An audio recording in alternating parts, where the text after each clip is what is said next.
स्वागत है आपका। कैसे हैं आप लोग? आशा करता हूं कि बहुत बढ़िया होंगे। अगर आप म्यूचुअल फंड में निवेश कर रहे हो, म्यूचुअल फंड में थोड़ा भी पैसा डाला है ना, तो ये वीडियो बहुत इंपॉर्टेंट आपके लिए हो सकती है, क्योंकि आज की वीडियो में हम दो ऐसे म्यूचुअल फंड के बारे में बात करने वाले हैं, स्मॉल कैप कैटेगरी के फंड्स हैं, जहां आज जितने लोगों ने लिया इस फंड को लेके बिल्कुल सिर दर्द बना हुआ है कि क्या करें संदीप भाई, क्योंकि हमने सोच के ये लिया था कि ये फंड से बहुत अच्छा हम पैसा बनाएंगे। 2 साल हो चुके हैं ऑलमोस्ट, और इस फंड ने रिटर्न नहीं दिए हैं। तो आज की वीडियो में हम चर्चा करने वाले हैं कौन से दो स्मॉल कैप के फंड होने वाले हैं, ठीक है, कौन से फंड है और क्या इस फंड से निकल जाएं, क्योंकि वास्तव में रिटर्न्स बिल्कुल ऐसे हो चुके हैं कि आप देखना पसंद नहीं करोगे, ठीक है ना।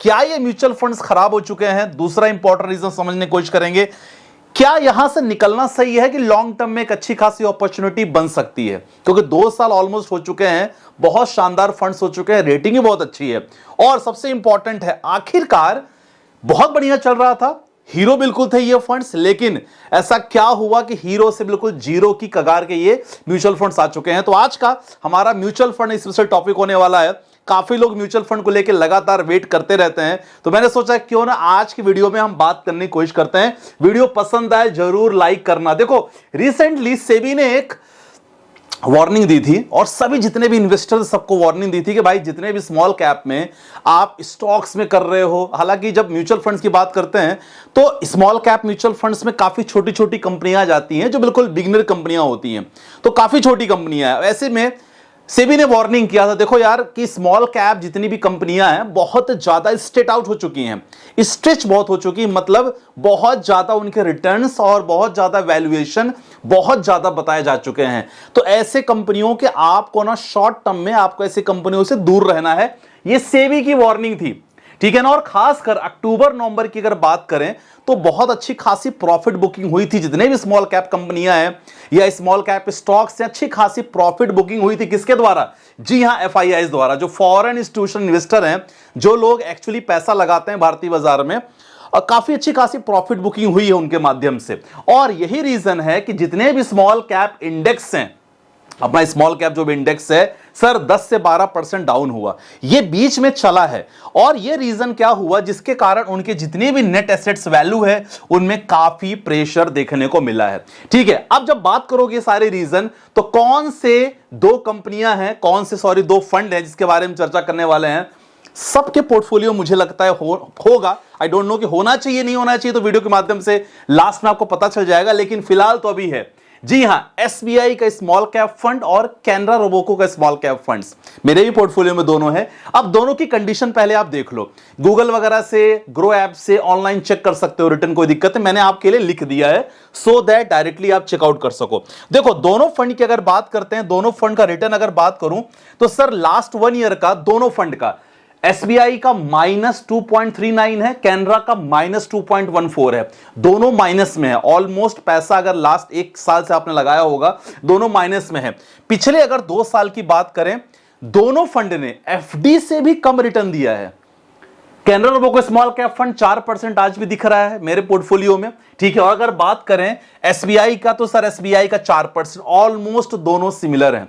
लेकिन अगर आप बात करते हो 3 सालों में, तो 3 सालों में एसबीआई ने 16% का रिटर्न और यहां दिया है 7.5%, मतलब कैनरा रोबोको फंड आपने अगर लिया होगा, सोचो 3 साल हो गए तो भी 7%, तो आप समझ रहे हो कि इस लेवल का पेशेंस अगर आपके अंदर होगा तभी आप स्मॉल कैप फंड में निवेश करना, नहीं तो मत करना। यहां तक डेटा बहुत खराब है। लेकिन अगर 5 साल का डेटा देखोगे तो कैनरा ने 29% का रिटर्न दिया है और 5 सालों में एसबीआई ने 25% का रिटर्न दिया है। ओवरऑल मोर देन 10 से 12 साल पुराने फंड हो चुके हैं। अगर सबकी कहानी देखी जाए तो सर ये फंड ने लगभग 23-24% का रिटर्न दिए हैं। अब पुराना इतिहास देखो, क्या पता क्या होगा, क्योंकि पास्ट में जो रिटर्न मिले हैं फ्यूचर की गारंटी तो बिल्कुल भी नहीं है।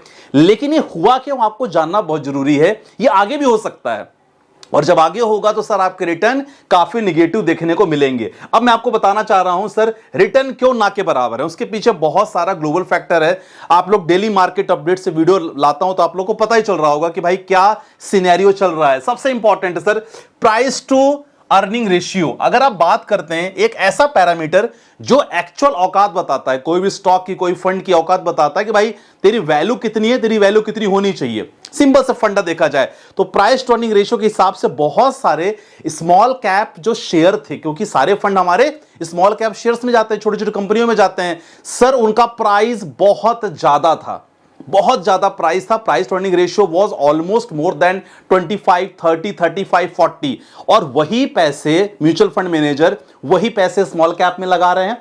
दैट्स अ बेसिक रीजन कि अभी केवल प्रॉफिट बुकिंग चल रही है, और देखा जाए तो अभी केवल नॉर्मल से वेकअप हो रहा है। अब सेकेंड इंपॉर्टेंट चीज है, मैंने क्या बताया था, जी हां, FISDI द्वारा लगातार प्रॉफिट बुकिंग, और इसके पीछे रीजन क्या है, क्यों FISDI बहुत ज्यादा पार्टिसिपेट नहीं कर रहे इंडियन मार्केट में सर? अनसर्टेनिटी है।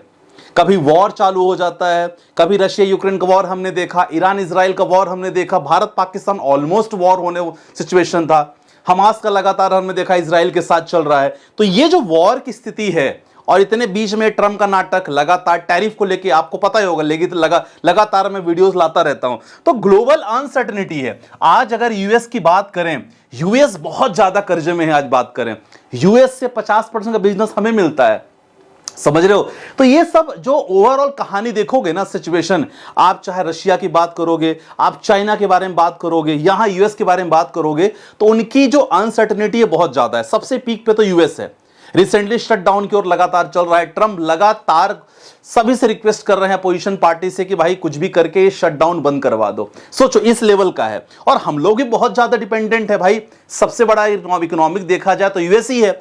उस कंडीशन में अगर ग्लोबल अनसर्टेनिटी रहेगी, अभी मैं आपको बताऊंगा दोनों फंड में क्या करना है, वीडियो क्लास में पता चल जाएगा, लेकिन कारण आपको पता होना चाहिए, क्योंकि अगर ये दोबारा कारण उत्पन्न होता है, सेम सिचुएशन आने वाली है। ठीक है, अगला है सर Q2 का रिजल्ट, और प्रीवियस जितने भी क्वार्टर्स का रिजल्ट आए हैं, लगातार ग्रोथ स्लो रही है, ग्रोथ ज्यादा नहीं रही है भाई। यार अब बड़ी बड़ी कंपनियां अगर रिजल्ट अच्छे नहीं लाएंगी, कोई कुछ नहीं कर पाएगा, सिंपल सी बात है। तो यहां फंड मैनेजर बेचारे ये भी सोचते हैं कि मैं कौन से स्टॉक में पैसा लगाऊं जहां रिटर्न हमें ज्यादा अच्छा मिले, लेकिन मजबूर है यार, क्या करें वो लोग भी। ठीक है, और लगातार टैरिफ वॉर और उसका डर, इसके कारण ही रीजन है कि आपको रिटर्न्स ना के बराबर रिटर्न आपको लगातार दिख रहे हैं। ठीक है, ये कंडीशन पता चल गई। चलो, क्या निकल जाना चाहिए यहां से? इस फंड मन में तो यही है ना, एज ए इन्वेस्टर भाई, एक सीधा साधा गांव का इन्वेस्टर होता है या शहर का, कि भाई जो बिल्कुल स्टार्ट किया, क्या निकल जाना चाहिए? यस। अब बोलोगे कब? इंपॉर्टेंट है कब। अगर आपका ड्यूरेशन 5 साल से कम है ना, देखो स्मॉल कैप में आपने भर के पैसे इन्वेस्ट किए क्योंकि आपने पुराना डेटा देखा कोविड वाला, तो आपको लगा यार रिटर्न तो बहुत अच्छे बनेंगे, मैं एक्सपेक्ट कर सकता हूं 20%, 25%। तो अगर आपका ड्यूरेशन 5 साल से कम है, म्यूचुअल फंड के स्मॉल कैप कैटेगरी, ध्यान रखना, I am not talking about mid cap, not talking about flexi cap, middle large cap, multi cap, I am talking about only small cap funds. जी हां, अगर 5 साल से कम ड्यूरेशन है sir, मैं तो कहूंगा निकल जाओ, आपके लिए बिल्कुल भी नहीं है, क्योंकि ये एक्चुअल में बहुत ज्यादा मार्केट वॉलेटिलिटी को डिपेंड करता है। दूसरा, कब निकलना है? अगर आपकी एज 55-60 के अराउंड है, 65 के अराउंड है, आपको बहुत अच्छा पैसा मिला है रिटायरमेंट का, पूरा पैसा किसी के कहने पे आपने भर के स्मॉल कैप में डाल दिया, सर निकलना बनता है। रिस्क है बहुत ज्यादा, पैसा बहुत ज्यादा निगेटिव में हो सकता है, बहुत दिन तक फंसे रह सकते हो। तो ध्यान रखना, ऐसी कंडीशन पे आप निकल जाना बेटर रहेगा। और जिसके पास मार्केट में जब भी यह उथला पुथली होती है मार्केट में, अगर आपके अंदर पेशेंस नहीं है सर, आपको मार्केट से निकलना बहुत बेटर है। अब मेरी एडवाइस क्या रहेगी? ये तो ठीक है, मेरी एडवाइस ये रहेगी सर, सिंपल सी बात है, ऐसे स्मॉल कैप में अगर आपने इन्वेस्ट करके रखा है, अगर आपके पास समय मोर देन 5 ईयर्स है, लगातार बने रहो। और सबसे इंपॉर्टेंट है, पता है क्या है, कभी आपको टेंशन होगी नहीं, प्रॉपर एलोकेशन रखो यार फंड का। अगर आपने small cap, mid cap, large cap रखा है, प्रॉपर एलोकेशन बहुत इंपॉर्टेंट है। एलोकेशन को लेके कोई डाउट होगा, mutual fund portfolio VIP group से जुड़ सकते हो, डिस्क्रिप्शन में नंबर है, वहां आपका म्यूचुअल फंड का पूरा पोर्टफोलियो में रीबैलेंस करके आपसे शेयर करता हूं, ठीक, आप वहां से जुड़ सकते हो। एलोकेशन इंपॉर्टेंट है। मैंने क्या कहा, अगर आपके पास स्मॉल कैप है, मिड कैप है, लार्ज कैप है या फ्लेक्सी कैप है, सबसे इंपॉर्टेंट आपका गोल क्या है, और एलोकेशन।